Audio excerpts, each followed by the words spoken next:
Did you know? Kirby's design was originally a placeholder for another character and wasn't intended to be used at all. Kirby's creator, Masahiro Sakurai, became fond of Kirby's simple design and decided to make him the star of the game. At the time, the game was titled Twinkle Popo, and Kirby's name was Popopo. This was actually referenced in Kirby Mass Attack, which is set in the Popopo Islands. In a Game Informer interview with Shigeru Miyamoto, Miyamoto stated that the Kirby name was partly chosen because of John Kirby, who defended Nintendo in a lawsuit against Universal over similarities between the movie King Kong and the arcade game Donkey Kong. The name Kirby was on a list of potential names for the characters, and the developers thought it would be funny if John Kirby had a connection with their cute character. Another thing that influenced choosing the name Kirby was that Kirby's a soft, cute character. Cute Japanese characters often have soft-sounding names to match their appearance. Miyamoto thought that the juxtaposition of a cute character with a harsh-sounding name like Kirby was also funny. For a while, Kirby's color scheme was undecided. Sakurai wanted Kirby to be pink, but Miyamoto wanted him to be yellow. Ultimately, Nintendo decided Kirby should be pink. Miyamoto's yellow Kirby was used as the default color for Player 2 whenever there's multiple player-controlled Kirbys on screen. Before Kirby's final color scheme was chosen, Nintendo of America localized Kirby's Dream Land. They were confused as to whether Kirby was pink or yellow and didn't know how to represent him on the box art. They decided to play it safe and make Kirby white like he appears in the game. And speaking of box art, several Kirby games had their covers changed in the West. The Japanese versions all show Kirby smiling or neutral, but the North American box arts all show Kirby angry. It's thought these changes were made to compensate for cultural differences between Japan and North America.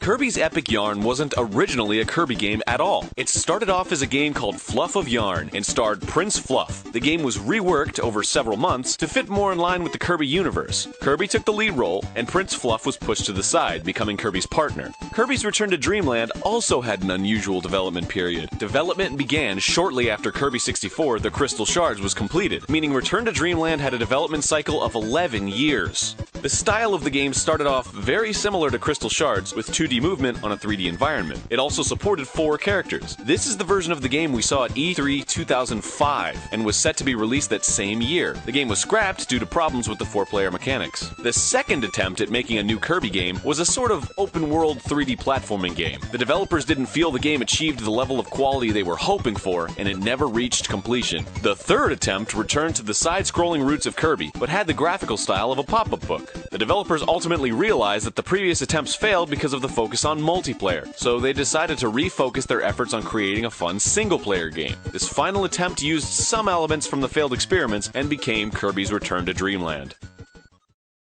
In Kirby's Return to Dreamland, if you take the first letter from the title of every level in the game besides the final level, Another Dimension, they will spell out the word crowned. The game's final boss wears a crown, and a theme called Crowned plays during the final boss battle in the game's extra mode. The French version of the game also has a hidden word, where the first letter of each of the levels spells parfait, which means perfect in French. Kirby's Dream Collection also has a hidden word. In the game's challenge mode, the levels are named Happiness Hall, Apricot Atrium, and Last Land. Taking the first letter from each level spells out HAL, a self-referential nod from the game's developers, HAL Laboratory. In Kirby Canvas Curse, the first letter from the title of each level, besides the game's final level, spells out Rainbow. Something similar occurs in Kirby's Adventure, where the levels spell out Vib G Yor. When read backwards, it says Roy G Biv, which is an acronym for remembering the colors of the rainbow.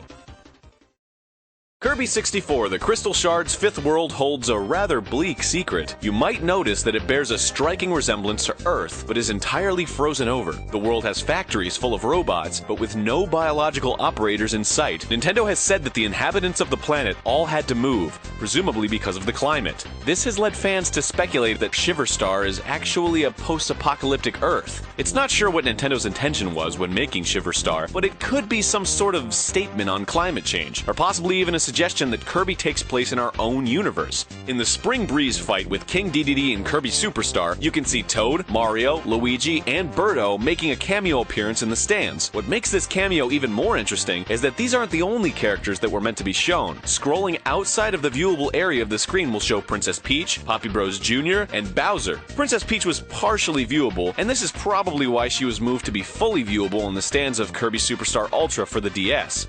Some other secrets and Easter eggs include Kirby dancing on the pause screen of Kirby's Dream Land if you wait for 20 seconds, and a crude drawing of a naked woman in the background of the level Red Canyon. There's also an unused Waddle Doo enemy in Kirby's Block Ball, where the Waddle Doo's death animation shows his eye bursting out of his head. Kirby's creator, Masahiro Sakurai, also provided the voice of King Dedede in Kirby 64 and Super Smash Bros. Brawl. Hey, that's all for today, but don't forget to subscribe to us on YouTube and follow us on Facebook and Twitter. Make sure you also check out DidYouKnowGaming.com, where we post gaming trivia every single day. If you like this video, check out our other videos. And don't you know it, I'm gonna plug Game Grumps. You should go watch us play video games, it's funny. We played a lot of Kirby games. Oh, and they're good.